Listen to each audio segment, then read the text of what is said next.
Halo semuanya, saya Koko Kurniawan. Sekarang kita akan bahas tentang update deployment di Kubernetes. Sebelumnya kita udah bahas tentang deployment, sekarang kita akan bahas tentang cara update deployment-nya kalau misalnya ada versi deployment baru.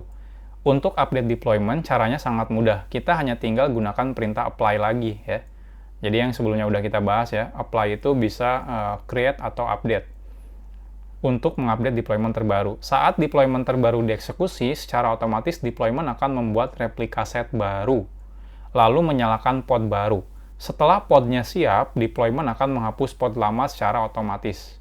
Nah, ini yang paling menarik. Jadi dia itu nggak delete dulu yang lama, habis itu bikin yang baru, nggak. Tapi dia itu bikin yang baru dulu.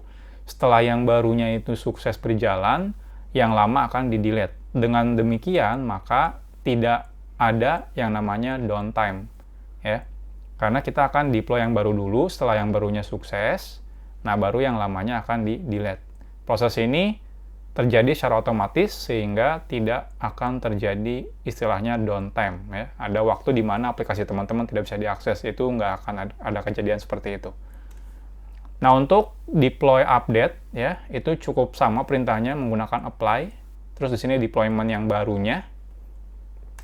Nah, saya sudah buat ini deployment update. Ini file ini mengupdate deployment YAML sebelumnya. Jadi kalau teman-teman di sebelumnya teman-teman sudah delete, kita buat ulang lagi ya. Oke. Ini kita lihat perbedaannya. Jadi example saya buka deployment ya. Nah, ini versinya 1 ya, image-nya kalau teman-teman lihat. Nah, di yang ke deployment update. Nah, ini versinya versi 2 ya. Semuanya sama, cuma ini versinya versi 2. Di sini saya nggak tambahkan service lagi, karena kan service nggak perlu diupdate ya. Service-nya udah di sini. Jadi teman-teman harus eksekusi yang deployment dulu, selanjutnya eksekusi yang deployment update. Nah, sekarang kita coba.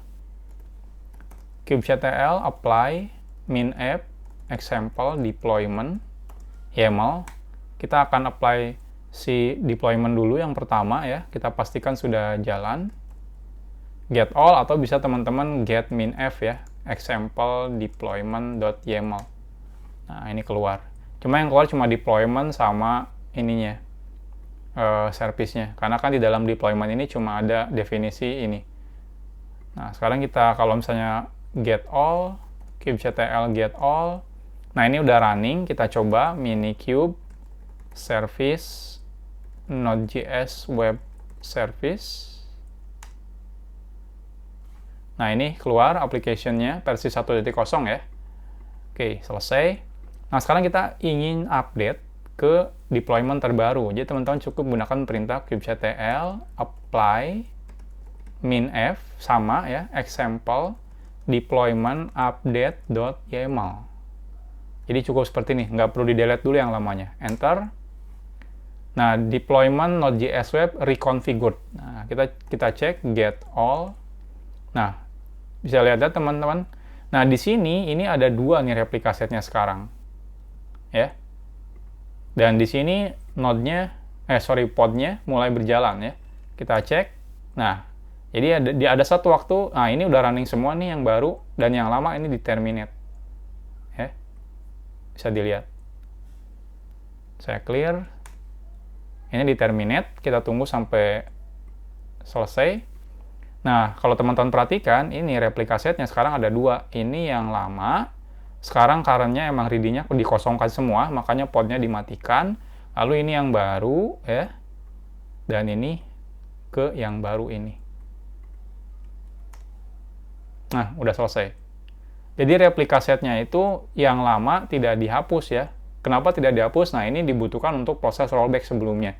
Nah, defaultnya si deployment itu akan menyimpan history replika set sebanyak 10. Kalau teman-teman pengen update jumlah replika setnya, misalnya ya, pengennya nyimpennya cuma 5 aja sih gitu ya. Teman-teman bisa menambahkan revision history limitnya menjadi 5 seperti ini. Defaultnya kalau teman-teman nggak set itu 10. Jadi akan disimpan sebanyak 10 kali.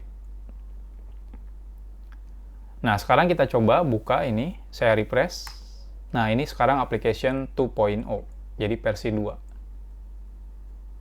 Jadi seperti itu cara update deployment. Jadi sederhana sekali. Cukup teman-teman bikin file konfigurasi deployment baru, ya, seperti ini. Silakan diubah apapun itu, image-nya, versi berapa dan sebagainya. Nanti setelah itu deploy lagi menggunakan apply, lalu tinggal tunggu sampai deployment-nya selesai.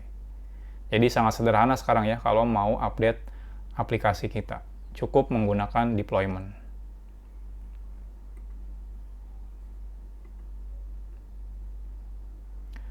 Sekarang kita udah tahu tentang create deployment dan juga update deployment. Next, kita akan bahas tentang rollback deployment.